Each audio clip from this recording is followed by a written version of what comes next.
Assalamualaikum warahmatullahi wabarakatuh. Pada pembahasan kali ini, saya akan menjelaskan mengenai materi Indonesia Merdeka.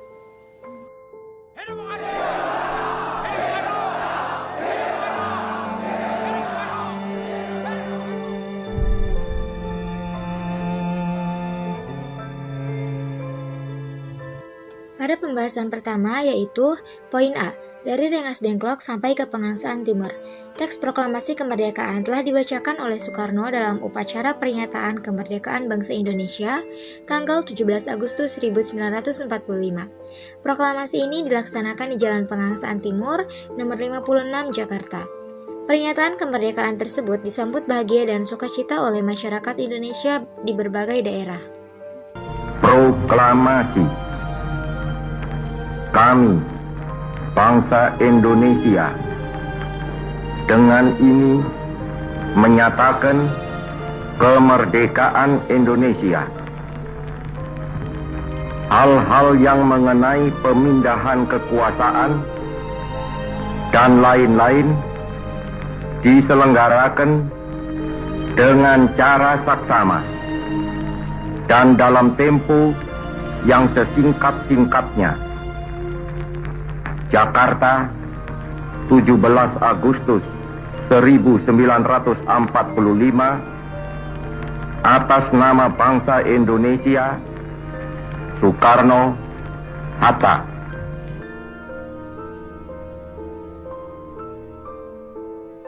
Poin 1. Jepang bertekuk lutut. Pada tanggal 12 Agustus 1945, Jenderal Terauchi mengucapkan selamat kepada Soekarno dan Muhammad Hatta sebagai Ketua dan Wakil Ketua PPKI. Kemudian, Terauchi menegaskan bahwa Jepang akan menyerahkan kemerdekaan kepada bangsa Indonesia. Di sini ada gambar yang menunjukkan pertemuan antara Jenderal Terauchi dengan Insinyur Soekarno dan Muhammad Hatta. Lalu di bawahnya ada gambar suasana rakyat di Indonesia menjelang kemerdekaan. Poin 2. Peristiwa Rengas Dengklok. Hari-hari menjelang tanggal 15 Agustus 1945 merupakan hari yang menegangkan bagi bangsa Jepang dan bangsa Indonesia. Hari Rabu tanggal 15 Agustus 1945 sekitar pukul 21.30 wilayah Indonesia Barat, para pemuda mendesak agar proklamasi malam ini dapat dilaksanakan paling lambat tanggal 16 Agustus 1945. Ada peta rute perjalanan menuju Rengas Dengklok dan di bawahnya ada foto rumah Jiao Qisiong. Poin 3. Perumusan teks proklamasi. Soekarno pertama kali menuliskan kata pernyataan proklamasi. Ahmad Subarjo kemudian menyampaikan kalimat "Kami bangsa Indonesia" dengan ini menyatakan kemerdekaan Indonesia. Muhammad Hatta menambahkan kalimat, hal-hal yang mengenai pemindahan kekuasaan dan lain-lain diselenggarakan dengan cara seksama dan dalam tempo yang sesingkat-singkatnya. Soekarno menuliskan, Jakarta 17 Agustus 1945, Wakil-wakil bangsa Indonesia. Sebagai penutup, mereka semua sepakat tentang draft itu. Yang pertama ada foto Laksamana Maeda, yang kedua ada foto ruangan tempat perumusan teks proklamasi, foto berikutnya ada teks proklamasi yang ditulis tangan oleh Soekarno, dan yang terakhir ada foto teks proklamasi yang sudah diketik oleh Sayuti Malik. Poin 4. Proklamasi berkumandang pada pukul 5 pagi, tanggal 17 Agustus 1945, para pemimpin dan pemuda keluar dari rumah Laksamana Maeda dengan diliputi kebanggaan. Mereka telah sepakat untuk memproklamasikan kemerdekaan di rumah Soekarno di Jalan Pegangsaan Timur nomor 56 pada pukul 10 pagi. Rumah Laksamana Maeda. Poin 5. Dukungan dari berbagai lapisan. Berita proklamasi kemerdekaan Indonesia cepat bergema ke berbagai daerah. Rakyat di Jakarta maupun di kota-kota lain menyambut dengan antusias.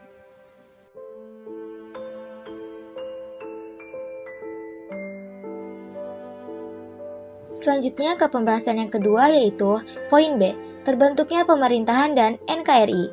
Poin 1, pengesahan Undang-Undang Dasar 1945, pemilihan presiden dan wakil presiden.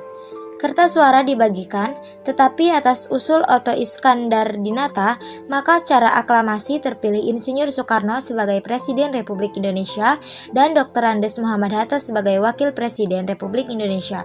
Sesudah itu, pasal-pasal yang tersisa yang berkaitan dengan aturan peralihan dan aturan tambahan disetujui. Sidang pengesahan Undang-Undang Dasar 1945. Poin 2. Pembentukan Departemen dan Pemerintahan Daerah. Laporan Ahmad Subarjo mengenai pembagian departemen atau kementerian, adapun hasil yang disepakati NKRI terbagi atas 12 departemen sebagai berikut.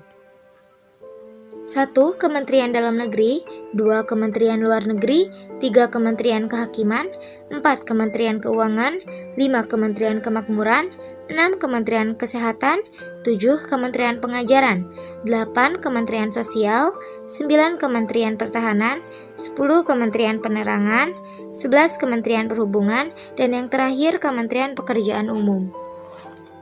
Yang pertama ada foto Ahmad Subarjo. Foto berikutnya ada tempat sidang pembentukan kabinet.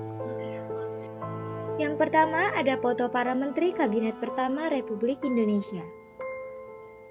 Foto berikutnya yaitu salah satu gedung pemerintahan awal. Poin 3. Pembentukan badan-badan negara. Syahrir dan Amir Syarifuddin mengusulkan adanya BPKNIP. Untuk menghadapi suasana genting, BPKNIP akan mengerjakan tugas-tugas operasional dari KNIP. Berdasarkan usul-usul dalam sidang tersebut, maka Wakil Presiden selaku wakil pemerintahan mengeluarkan maklumat yang lazim, yang disebut Maklumat Wakil Presiden nomor 10. Foto pertama yaitu para anggota KNIP yang sedang dilantik. Dan foto selanjutnya yaitu Presiden Soekarno sedang memberi amanat pada pelantikan anggota KNIP. Di sini ada Maklumat Wakil Presiden nomor 10, Komite Nasional Pusat, pemberian kekuasaan legislatif kepada Komite Nasional Pusat Presiden Republik Indonesia. Sesudah mendengar pembicaraan oleh Komite Nasional Pusat tentang usul supaya Majelis Permusyawaratan Rakyat dan Dewan Perwakilan Rakyat dibentuk. Kekuasaannya yang hingga sekarang dijalankan oleh Presiden dengan bantuan sebuah komite nasional. Menurut Pasal 4 Aturan Peralihan dan Undang-Undang Dasar hendaknya dikerjakan oleh Komite Nasional Pusat. Dan supaya pekerjaan Komite Nasional Pusat itu sehari-harinya berhubungan dengan gentingnya keadaan, dijalankan oleh sebuah badan bernama Dewan Pekerja yang bertanggung jawab kepada Komite Nasional Pusat. Menimbang bahwa di dalam keadaan yang genting ini perlu ada badan yang ikut bertanggung jawab tentang nasib bangsa Indonesia di sebelah pemerintahan. Menimbang selanjutnya bahwa usul tadi berdasarkan paham kedaulatan rakyat.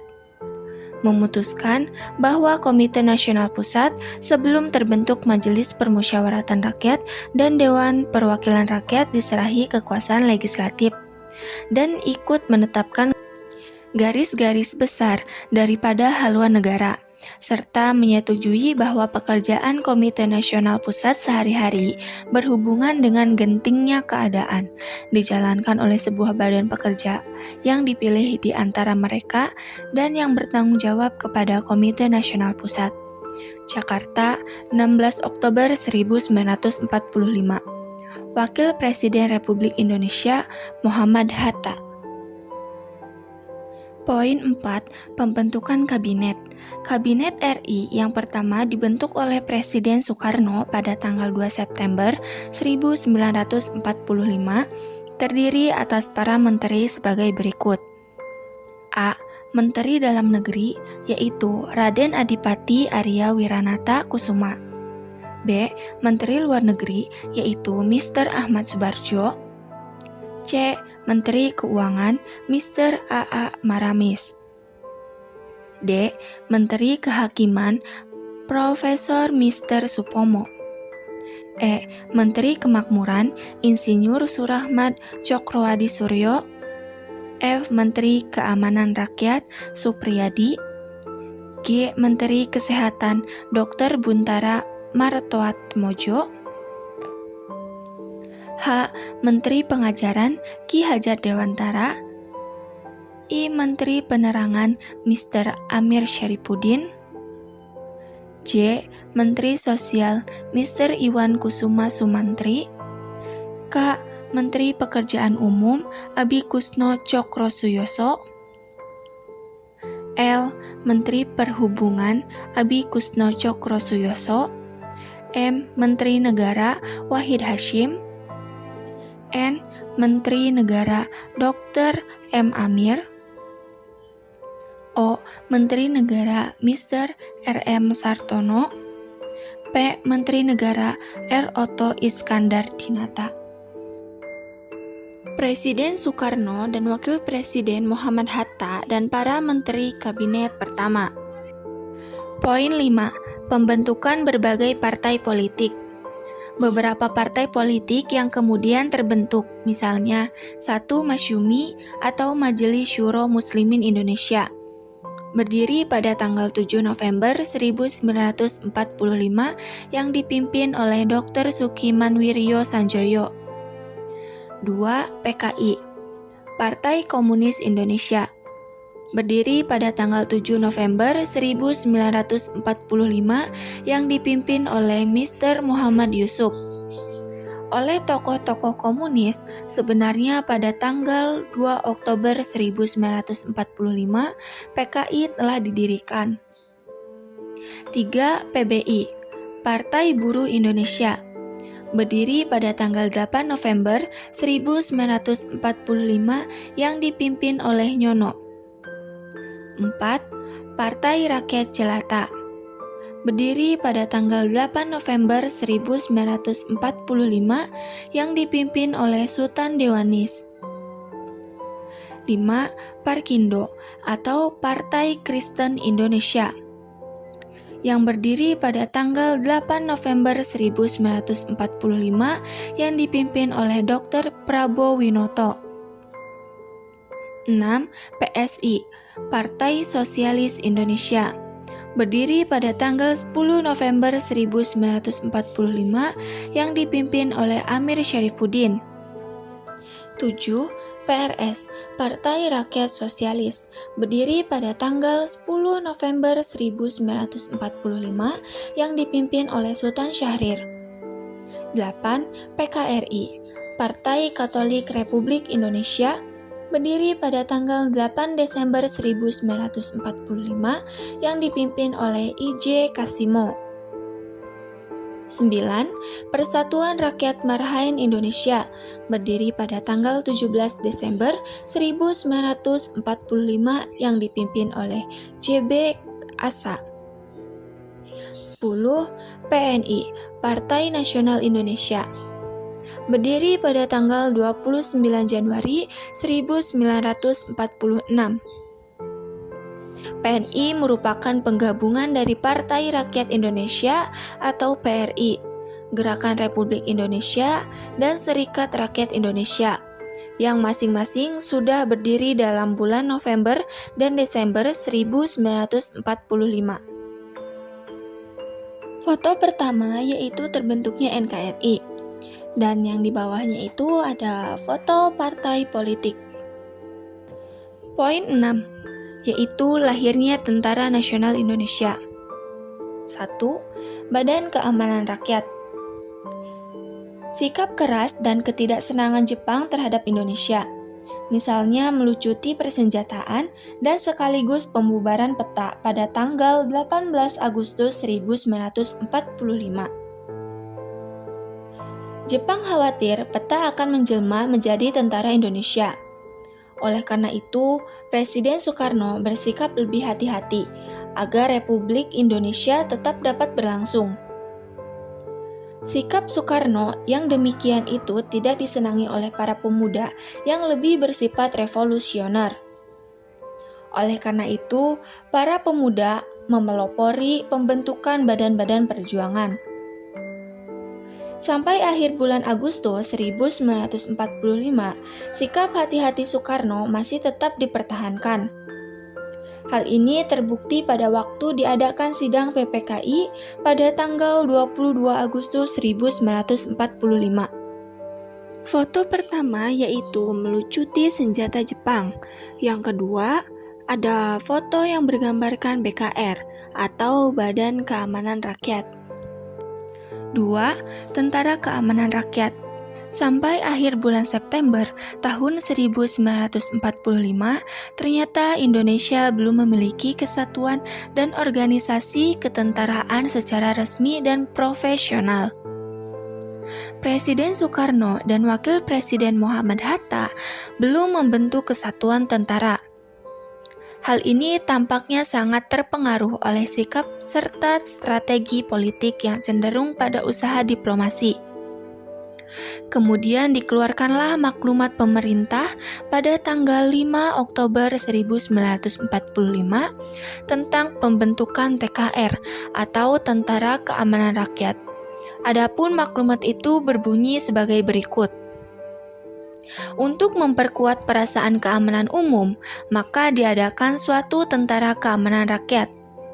Jakarta, 5 Oktober 1945, Presiden Republik Indonesia Soekarno. Foto yang pertama yaitu dari BKR ke TNI. Yang kedua yaitu TKR atau Tentara Keamanan Rakyat. 3. Dari TKR, TRI ke TNI. TKR dengan sebutan keamanan rakyat dinilai hanya merupakan kesatuan yang menjaga keamanan rakyat yang belum menunjukkan sebagai suatu kesatuan angkatan bersenjata yang mampu melawan musuh dengan perang bersenjata. Kementerian Keamanan Rakyat diubah menjadi Kementerian Pertahanan. Belum genap 1 bulan, sebutan Tentara Keselamatan Rakyat diganti dengan TRI, yaitu Tentara Republik Indonesia. Hal ini berdasarkan pada maklumat pemerintahan tertanggal 26 Januari 1946. Di dalam lingkungan markas tertinggi, TRI kemudian disempurnakan dengan dibentuknya TRI Angkatan Laut yang kemudian dikenal dengan ALRI atau Angkatan Laut Republik Indonesia, dan TRI Angkatan Udara yang dikenal dengan AURI atau Angkatan Udara Republik Indonesia. Setelah panitia itu bekerja, akhirnya keluar penetapan Presiden tentang pembentukan organisasi TNI atau Tentara Nasional Indonesia. Mulai tanggal 3 Juni 1947, secara resmi telah diakui berdirinya TNI sebagai penyempurnaan dan dari TRI. Yang pertama itu ada gambar TNI AD atau TNI Angkatan Darat. Yang kedua ada gambar TNI AL atau TNI Angkatan Laut. Dan yang terakhir ada TNI AU atau TNI Angkatan Udara. Selanjutnya poin C. Proklamator dan peran para tokoh sekitar proklamasi. Poin 1. Peran sang proklamator. A. Insinyur Soekarno. Pada tanggal 17 Agustus tahun 1945, peranan Soekarno semakin penting.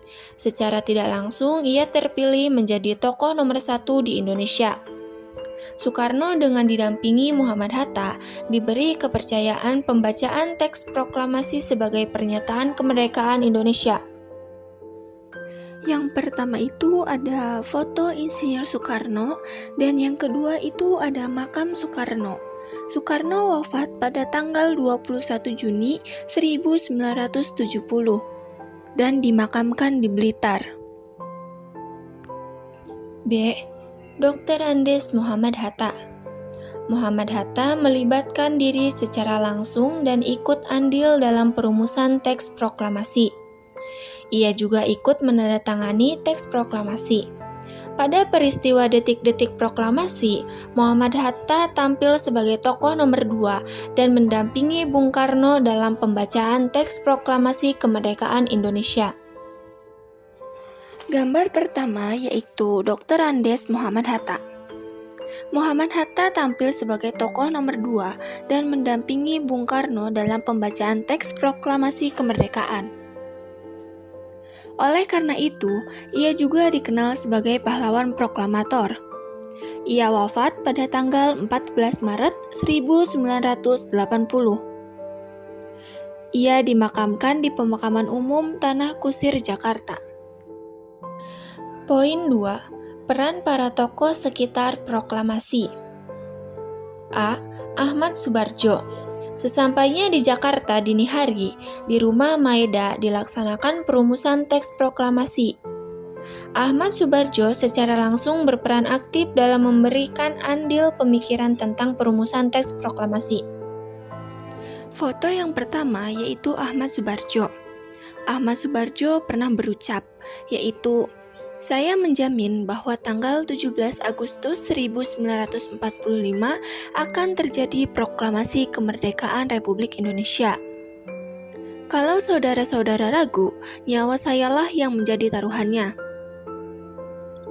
Ucapan tersebut berhasil meyakinkan golongan muda bahwa para senior akan melaksanakan proklamasi sesuai dengan desakan para pemuda. Tokoh Ahmad Soebardjo boleh dikatakan sebagai tokoh yang mengakhiri peristiwa Rengas Dengklok. Sebab dengan jaminan nyawa Ahmad Soebardjo, akhirnya Insinyur Soekarno dan Muhammad Hatta beserta rombongan diperbolehkan kembali ke Jakarta. Sesampainya di Jakarta dini hari, di Rumah Maeda dilaksanakan perumusan teks proklamasi. Ahmad Soebardjo secara langsung berperan aktif. B. Soekarno Kartodiwiryo. Ia juga tokoh yang mengusulkan agar teks proklamasi ditandatangani oleh Soekarno dan Muhammad Hatta atas nama bangsa Indonesia. Ia juga memimpin pertemuan untuk membahas strategi penyebarluasan teks proklamasi dan berita tentang proklamasi. Foto yang pertama yaitu Soekarni Kartodiwiryo. Soekarni Kartodiwiryo adalah seorang pemuda gagah berani. Ia merupakan salah seorang pimpinan gerakan pemuda di masa proklamasi. Tokoh ini dilahirkan di Blitar pada tanggal 14 Juli 1916 dan meninggal pada tanggal 4 Mei 1971. Sejak muda, ia sudah aktif dalam pergerakan politik. Semasa pendudukan Jepang, ia bekerja pada kantor berita Domei. Kemudian ia aktif di dalam gerakan pemuda. Bahkan ia menjadi pemimpin gerakan pemuda yang berpusat di Asrama Pemuda Angkatan Baru di Menteng Raya 31 Jakarta. Soekarni merupakan pelopor penculikan Soekarno dan Muhammad Hatta ke Rengas Dengklok. C. Sayuti Melik. Ia telah menyaksikan penyusunan teks proklamasi di ruang makan Rumah Maeda. Bahkan, akhirnya ia dipercaya untuk mengetik teks proklamasi yang ditulis tangan oleh Soekarno. Gambar tersebut adalah Sayuti Melik, tokoh yang lahir pada tanggal 25 November 1908 di Yogyakarta. Ia berperan dalam pencatatan hasil diskusi susunan teks proklamasi. Ia juga yang mengetik teks proklamasi yang dibacakan Soekarno-Hatta. Sejak muda, Sayuti Melik sudah aktif dalam gerakan politik dan jurnalistik. Tahun 1942 menjadi pemimpin redaksi Surat Kabar Sinar Baru Semarang. D. Burhanuddin Muhammadiyah. Ia salah seorang pemuda yang ikut menyaksikan perumusan teks proklamasi. Ia juga sangat berperan dalam upaya penyebarluasan berita proklamasi kemerdekaan Indonesia. Foto selanjutnya yaitu Burhanuddin Muhammadiyah. Burhanuddin Muhammadiyah atau biasa disingkat BM Diyah lahir di Kota Raja pada tanggal 7 April 1917. Ia berbakat di bidang jurnalistik. Sejak tahun 1937 sudah menjadi redaktur berbagai surat kabar. Pada awal pendudukan Jepang, ia bekerja pada radio militer pada tahun 1942 sampai dengan 1945. Ia bekerja sebagai wartawan pada harian Asia Raya. Pada sekitar peristiwa proklamasi, BM Diyah sudah menjadi wartawan yang terkenal. Pada malam sewaktu akan diadakan perumusan teks proklamasi, BM Diyah banyak melakukan kontak dengan pemuda, yaitu untuk datang ke Rumah Maeda. E. Latif Hendra Ningrat. Latif Hendra Ningrat dengan dibantu S. Suhud mengibarkan sang saka merah putih, dan yang membantu membawakan bendera merah putih adalah S.K. Trimurti. Foto tersebut adalah Latif Hendra Ningrat. Latif Hendra Ningrat adalah salah seorang komandan peta. Pada saat pelaksanaan proklamasi, ia merupakan salah satu tokoh yang cukup sibuk. Ia menjemput beberapa tokoh penting untuk hadir di Pegangsaan Timur nomor 56. Misalnya, ia harus mencari dan menjemput Muhammad Hatta. Pada saat pelaksanaan proklamasi, setelah menyiapkan barisan, ia mempersilahkan Soekarno membacakan teks proklamasi. F. S. Suhud. S. Suhud adalah pemuda yang ditugasi mencari tiang bendera yang mengusahakan bendera merah putih yang akan dikibarkan. G. Suwiryo. Suwiryo adalah wali kota Jakarta Raya waktu itu, dan secara tidak langsung menjadi ketua penyelenggara upacara proklamasi kemerdekaan. H. Dr. Muwardi. Tokoh muda Muwardi bertugas dalam bidang pengamanan jalannya upacara proklamasi kemerdekaan Indonesia. I. Sultan Syahrir. Tokoh ini pada zaman pendudukan Jepang memilih aktif dalam gerakan bawah tanah bersama beberapa pemuda yang lainnya. Foto tersebut adalah Sultan Syahrir. Sultan Syahrir lahir di Padang Panjang, Sumatera Barat pada tanggal 5 Maret 1909. Setelah lulus di HIS atau SD sekarang, ia melanjutkan ke Mulo atau SMP di Medan. Kemudian ia melanjutkan studi di AMS atau SMA sekarang di bagian A di Bandung. Setelah itu ia aktif dalam berbagai organisasi, bahkan ia ikut mendirikan Jong Indonesia.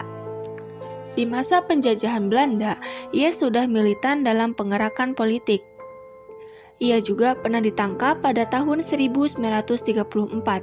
Ia dipenjarakan di Cipinang, kemudian bersama Dr. Andes Muhammad Hatta dibuang ke Digul. Kemudian dipindahkan ke Banda Neira, selanjutnya dipindah lagi ke Sukabumi, Jawa Barat. J. Frans Sumarto Mendur. Tokoh ini adalah tokoh wartawan yang ikut membantu pelaksanaan proklamasi kemerdekaan Indonesia. K. Syahrudin. Syahrudin adalah seorang wartawan Domei. Ia dengan berani memasuki halaman gedung siaran RRI. Oleh karena gedung siaran dijaga oleh Jepang, maka terpaksa melalui belakang, yaitu dengan memanjat tembok belakang gedung dari Jalan Tanah Abang. Naskah proklamasi kemudian berhasil diserahkan kepada kepala bagian siaran. L. Wuz dan Yusuf Pronodipuro. Tokoh ini berperan penting dalam penyebar luasan berita proklamasi. Kedua tokoh ini merupakan penyiar-penyiar yang cukup berani dan tidak jarang mendapat ancaman dari pihak Kempetai. M. Lambertus Nicodemus Palar. L.N. Palar adalah seorang diplomat ulung dalam perjuangan kemerdekaan Indonesia, khususnya melalui diplomasi. Ia lahir di Tomohon, Sulawesi Utara pada tanggal 5 Juni 1900. Pendidikan yang ditempuhnya adalah sekolah Mulo. Di Tondano, kemudian melanjutkan sekolah di Yogyakarta di AMS dan ITB. Namun Palar tidak menyelesaikan kuliahnya di ITB. Ia kemudian meneruskan sekolah di Amsterdam sambil bekerja. Foto itu adalah Lambertus Nicodemus Palar. Ia lahir di Tomohon, Sulawesi Utara pada tanggal 5 Juni 1900. Pendidikan yang ditempuhnya adalah sekolah Mulo di Tondano. Kemudian melanjutkan sekolah di Yogyakarta di AMS dan ITB. Namun Palar tidak menyelesaikan kuliahnya di ITB. Ia kemudian meneruskan sekolah di Amsterdam sambil bekerja. Pada tahun 1947, L.N. Palar diminta oleh Presiden Soekarno untuk menjadi juru bicara RI di PBB. Sekian video penjelasan materi mengenai bab 6 mengenai Indonesia Merdeka. Semoga video ini bermanfaat bagi kita semua. Terima kasih yang sudah menonton. Wassalamualaikum warahmatullahi wabarakatuh.